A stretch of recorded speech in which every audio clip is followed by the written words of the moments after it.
اعوذ باللہ من الشیطان الرجیم بسم اللہ الرحمن الرحیم اللہم صلی علی محمد وعلی آل محمد وبارک وسلم انکا حمید مجید۔ کہتے ہیں ایک دفعہ شیر کے پاس جنگل کے جانوروں کا نمائندہ وفد آیا۔ وفد میں لومڑی، بھیڑیا اور لگڑ بگڑ شامل تھے۔ وفد نے شیر کو سمجھایا کہ حضور جنگل میں اکیلے رہنے کے دن گزر گئے، میڈیا اور سوشل میڈیا کا زمانہ ہے، آپ کو ہم سب کے ساتھ مل کر رہنا چاہیے۔ شیر کو یہ بات سمجھ آ گئی اور یہ سوچ کر کہ یہ چھوٹے موٹے جانور اس کا ویسے بھی کیا بگاڑ دیں گے، شیر نے کہا ٹھیک ہے، مجھے منظور ہے۔ پھر لومڑی بولی جناب یقین جانیے آپ کی اس ذرہ نوازی پر پورا جنگل خوشی سے نہال ہو جائے گا۔ ہمیں یہ علم ہے کہ آپ نئی نسل کے شیر ہیں، اپنے پرانے آباء و اجداد کی خونی جابرانہ طور طریقوں کو بالکل پسند بھی نہیں کرتے، لیکن کیا ہے کہ پرسیپشن تو ریئلٹی کو ڈومینیٹ کرتی ہے، تو آپ کی پرانی یادیں باقی جانوروں کو پریشان رکھیں گی۔ اگر آپ مناسب سمجھے تو صرف 3 چھوٹی چھوٹی تبدیلیاں کر لیں، آپ کی قبولیت، پذیرائی اور شان و شوکت میں بہت اضافہ ہو جائے گا۔ اور شیر تو آپ صدیوں سے شیر ہی ہیں، تو اگر آپ 30 دانتوں میں سے صرف 4 نوکیلے دانت نکلوا دیں، اگر آپ اپنے ناخن ترشوا دیں اور اگر آپ اپنی گردن کے یہ بڑے بڑے بال کٹوا دیں تو یقین کریں جنگل کے حقیقی اور اصلی بادشاہ بن جائیں گے۔ اور پھر جانور تو کیا، چڑیا جیسے چھوٹے چھوٹے پرندے بھی آپ کی خدمت میں حاضری سے بالکل نہیں گھبرائیں گے۔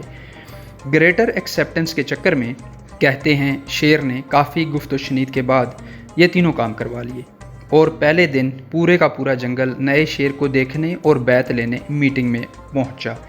لیکن پھر آدھے سے زیادہ جانور تو اس لیے واپس چلے گئے کہ یہ تو شیر ہے ہی نہیں، اور باقی آدھے بادل ناخواستہ بیعت لے کر واپس ہو گئے۔ لیکن پھر میٹنگ والی جگہ سے شیر کو کبھی واپس جاتے ہوئے نہیں دیکھا گیا۔ ہاں 2-4 دن وہاں کچھ گدھ ضرور دیکھے گئے تھے۔ طالبان نے 7 ستمبر 2021 کو اپنی نئی حکومت کا اعلان کیا، اور امریکہ بہادر اور مغربی تہذیب کے علم برداروں کو یہ ہارڈ لائن حکومت بالکل بھی پسند نہیں آئی۔ وزیر اعظم اور وزیر داخلہ تو باقاعدہ امریکیوں کی خطرناک افراد کی لسٹ میں شامل ہیں، حالانکہ انہی خطرناک لوگوں کے ساتھ امریکی حکام مہینوں تک مذاکرات کرتے رہے۔ ویسے بھی ٹیررسٹ لسٹ کی بات کریں تو 20ویں صدی کا سب سے بڑا اور امن کا سب سے بڑا ایکٹیوسٹ نیلسن منڈیلا 2008 تک امریکیوں کی اس دہشت گردی کی لسٹ میں باقاعدہ شامل رکھا گیا تھا۔ ویسے 15 اگست 2021 اور 1 فروری 1979 میں ایک چیز کامن ہے۔ 1 فروری 1979 جب امام خمینی واپس ایران میں اترے اور شاہ ایران مصر بھاگ گیا، اور 15 اگست 2021 جب طالبان کابل میں داخل ہوئے اور اشرف غنی تاجکستان بھاگ گیا، تو ان دونوں نئے حکمرانوں کو یعنی شیعہ علماء کو ایران میں اور سنی طالبان کو افغانستان میں ایک کامن مسئلہ درپیش رہا، اور وہ ہے انٹرنیشنل ورلڈ کی قبولیت کا مسئلہ۔ تو آئیے دیکھتے ہیں ایران نے کیا کیا۔ امام خمینی نے بھی اپنی مرضی کی ایک ہارڈ لائن حکومت تشکیل دی، اور ایران کے اندر سے شاہ ایران کے حامیوں کی طرف سے بہت سخت حالات کا سامنا کیا۔ امریکن ایمبیسی کی سیز ہونے اور پھر امریکن حملے کو پسپا کیا، اور پھر عراقی صدر صدام کو استعمال کرتے ہوئے ایران عراق جنگ جو کروائی گئی وہ 8 سال تک جاری رہی، جس میں 20 لاکھ تک انسانی جانوں کا ضیاع ہوا۔ حالانکہ اس وقت امام خمینی کے ایران کے پاس کوئی آپشن نہیں تھا۔ اس زمانے کی سپر پاور امریکہ سے ایران کی جنگ تھی، اور دوسری سپر پاور سوویت یونین مذہب سے بیزار حکمرانوں کا ٹولہ تھا۔ تو ایران نے نہ صرف اپنے آپ کو سٹیبل کیا، 8 سال کی جنگ لڑی، پورے عرب کے سنی حکمرانوں کی چالاکیوں کا سامنا کیا، بلکہ آج ایک ورکنگ جمہوریت جو امریکہ کو تو شاید بہت ہی ناپسند ہے، لیکن عربوں کے ہاں سب سے زیادہ جمہوری حکومت قائم ہے۔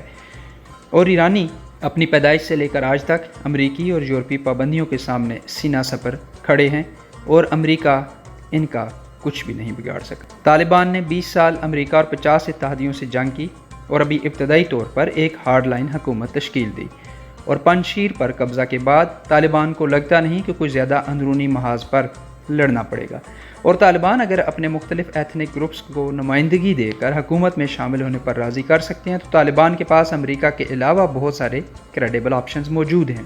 چین، رشیا، پاکستان، مڈل ایسٹ اور ترکی اپنی اپنی وجوہات سے طالبان کے ساتھ کھڑے ہونے کو تیار نظر آتے ہیں، اور امریکی وڈرا کے بعد امریکہ کے پاس اکنامک ہینڈل ہی باقی بچا ہے۔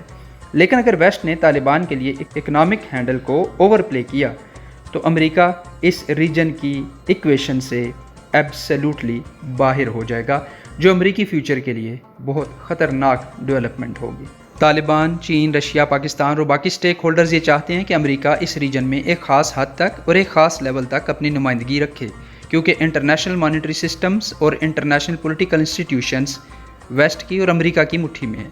لیکن دنیا کی انرجی اور اکنامک ایکٹیویٹی کا فیوچر اب اس ہمارے خطے میں ہے اور افغانستان اس کی لنچ پن ہے۔ امریکہ اس فیوچر پروجیکٹ میں شامل نہیں ہوتا تو اس کا ان امیجنیبل نقصان ہوگا، اور اگر ہوتا ہے تو فی الحال اسے طالبان، چین، روس، پاکستان اور باقی سٹیک ہولڈرز کی شرائط پر ہونا ہوگا۔ امریکہ کی شمولیت سے اس خطے کی ڈیولپمنٹ بہت تیز ہو جائے گی، لیکن اس کی غیر موجودگی میں کبھی بھی نہیں رکے گی۔ اسی لیے امریکہ کسی بھی طرح کی کوئی بھی پوزیشن لینے سے ابھی تک صاف انکاری ہے، اور افغانستان کے ہر سوال کا جواب ایک ہی ہے کہ امریکہ یہ دیکھے گا کہ طالبان کیا کرتے ہیں، تو اتنے بڑے اکنامک بوننزا کو امریکہ انکار کر ہی نہیں سکتا۔ اس لیے گڈ کاپ بیڈ کاپ کی گیم چلتی رہے گی۔ امریکہ یہ بھی سمجھتا ہے کہ طالبان نے امریکہ پر حملہ نہیں کیا، القاعدہ نے کیا، اور اب القاعدہ کے علاوہ ISIS بھی امریکی دشمن ہے، اور ISIS تو امریکہ طالبان دونوں کی دشمن ہے۔ تو امریکہ کو اپنی سیکیورٹی کے لیے افغانستان سے تعلقات رکھنے کی اشد ترین ضرورت ہے۔ امریکہ کا صرف ایک بہت بڑا مسئلہ ہے، اور وہ ہے پولیٹیکل کریکٹنس اور ہارڈ گراؤنڈ ریالٹی کو بیلنس کرنا، جو یقیناً ایک بہت مشکل کام ہوتا ہے۔ تو واپس اپنے شعر کی کہانی کی طرف، تو شعر کو صرف یہ سمجھنا ہے کہ اس کو انٹرنیشنل ریکگنیشن بھی چاہیے، اس کو مختلف کلبز کی ممبرشپ بھی چاہیے، لیکن اس شعر کا بچاؤ صرف شعر رہنے میں ہے۔ اگر قبولیت کے چکر میں صرف 4 دانت نکلوانے یہ شعر واشنگٹن چلا گیا، تو واشنگٹن تو ویسے ہی ولچرز اور گدھوں کی سرزمین ہے، ان کا ہیڈ کوارٹر ہے۔ اللہ تعالیٰ سمجھ عطا فرمائے، آسانیاں عطا فرمائے، اور آسانیاں بانٹنے کی توفیق عطا فرمائے۔ آمین یا رب العالمین۔